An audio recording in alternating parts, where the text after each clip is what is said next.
K-팝이 전 세계적으로 유행하고 굉장히 많이 알려져 있어요. 일본도 못했고 중국도 불가능한 일을 어떻게 한국이 해냈을까? 오늘은 그 얘기를 한번 해봤으면 좋겠어요. 이제 K-팝이 유명하다거나 BTS가 진짜로 유명하냐 이런 얘기는 더 이상 의미가 없는 것 같아요. 여기 메이저 방송인 여기 한국의 KBS 같은 CBS 이런 데서 자주 나오잖아 실제로. 그런데 예전에는 BTS가 뭐 이러다 말겠지 이런 그룹이 인기야 보이밴드야 비기스트 보이밴드야 뭐 이 정도로 얘기를 했었는데 최근에 나온 한 기사에 보니까 BTS의 성공에 우리 카나다 음악가들이 지대한 공헌을 하고 있다고 아주 자랑스럽게 그 기사를 낸 거예요. 이거를 딱 보는 순간 내가 참 격세지감이다 그렇지. 이렇게 느낀 게 옛날에 우리가 어디 뉴스에 이렇게 나오면 할리우드 무슨 영화에 그래. 우리나라 사람이 음악 작업을 하는데 기여했다거나 그렇지. 어디 무슨 유명한 가수의 공동 작곡가로 들어갔다 이러면 아주 대서특필 나오잖아요. 그런 사람들도 잘 없었어. 그치. 그런데 이게 거꾸로 된 거야. 그렇지. BTS가 뭐 그래미 어워드 거기 받는 시상식에 나가는 퍼미션 투 댄스 그 다음에 버터 이런 거를 카나다 작곡가가 공동 작곡을 했어. 막 그러니까. 이렇게 대서특필을 한 거야. 미국 작곡가들만 하고 미국 프로듀서만 하는 게 아니라 우리도 엄청나게 많이 하고 있어갖고 5명의 대표적인 인물들을 거론하면서 K-팝에 우리가 무슨 노래에 올라가 앨범 뒤에 보면 그 엔딩 크레딧이라고 올라가는 거 있잖아. 거기 사람 많은데 잘 찾아보면 카나다 사람 많아 이렇게 아주 자랑을 해놨더라고요. 그거를 보면서 이제는 우리가 의심하는 정도로 진짜로 유명한가?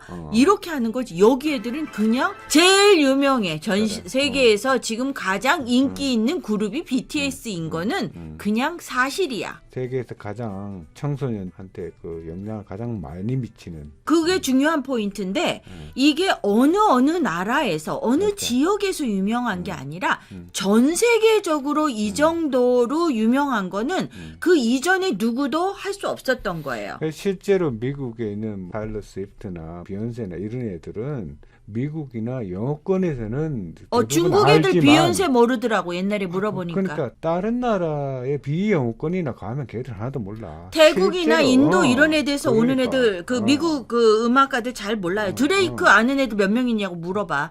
그 뭐 거의 아시아 많이 몰라. 동아시아권에 가가지고 잘 없어요. 그러면 어떤 차이가 미국 음악도 전 세계적으로 유행하지 못하고 일부 영어권이나 아니면 영어를 선망하는 나라에서 유행이었는데 한국말을 쓰지 않는 다른 모든 나라 정치 문화 이런 걸 다 떠나서 이렇게 인기 있을 수 있는 가장 포인트가 뭐냐. 중국이나 일본은 안 되는데 어떻게 한국만 될 수 있냐 이런 부분은 한번 체크해 볼 필요가 있는 것 같아. 내가 3가지 요소를 한번 생각을 해봤어요. 첫 번째는 이 컨텐츠가 좋아야 돼. 이 음악 자체, K-팝을 구성하고 있는 것 중에 음악이 굉장히 뛰어나야 되는 그렇죠. 거예요. 그렇죠? 가사라든가 멜로디라든가 이런 부분이 들어가는 거고 그 다음에 춤도 있어야 되고 영상도 있어야 되고 요즘에는 그렇잖아요. 그렇죠. 그런데 나는 이 특이한 점에서 가장 중요한 부분이 뭐냐면 건전한 메시지가 먹힌 것 같아요. 예를 들어서 여기서 미국의 노래 비디오를 보면 정말 메시지가 건전한 게 하나도 없는 것 같아요. 민망하고 왜 저렇게 하는지를 모를 정도로. 왜 그리고 그렇게 그때는 흥미로 눈이 번쩍 띄어서 볼지 모르지만 보고 뒤돌았으면 그렇지. 찜찜하지. 맞아. 규제가 심한 나라들에서는 전파될 수도 없어. 전 세계적으로 전파되는데 오히려 걸림돌이 될 수 있는 거였어요. 우리가 건전한 메시지, 건전한 춤을 추는 그 부분이 이슬람권부터 시작해 불교, 뭐 기독교 할 거 없이 모든 정치, 종교를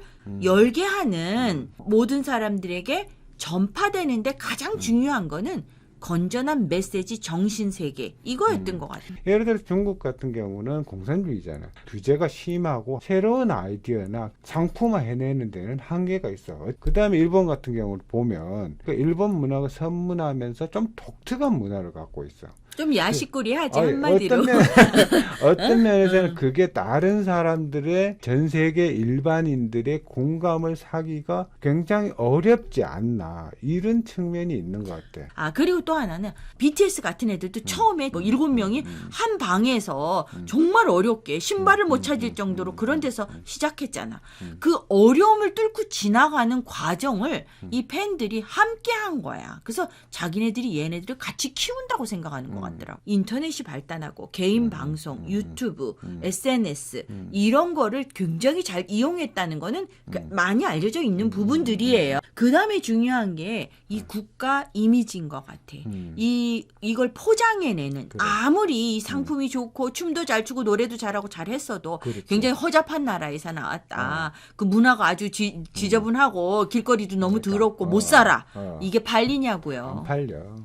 그런 면에서 보면 한국의 기업들이 특히 삼성이나 현대나 LG나 이런 기업들이 외국에 나가서 최고 상품을 팔잖아. 국가 이미지가 굉장히 좋아. 예를 들어서 중국 같은 경우 아직도 외국에서 보면 저급 이미지라든가 이런 게 아직 그 미국, 캐나다 쪽에서 보면 굉장히 강하거든.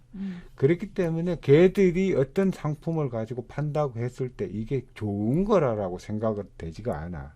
그리고 일본 같은 경우도 보면 실제로는 국가 이미지가 최근에 경제적으로 이런 면에서는 한국에 조금 딸리는 느낌이 많이 들어. 쇠퇴기 들었고. 쇠퇴되는 느낌을 많이 받아. 마지막으로는 한마디로 키를 얘기하면 마지막으로 왜 중국은 안 되냐? 중국은 국가 이미지나 아니면 국가가 가지고 있는 그 공산주의가 가지고 있는 한계성 때문에 케이팝 같은 이런 문화를 만들어낼 수 있는 능력이 없다고 봐. 일본은 왜 안 되냐? 일본은 문화적으로 독특한 면이 있는데 그 일본의 문화가 다른 나라의 사람들의 공감이 안 되고 두 번째는 일본이라는 나라는 왜 다른 나라에 피해를 좀 많이 준 나라야.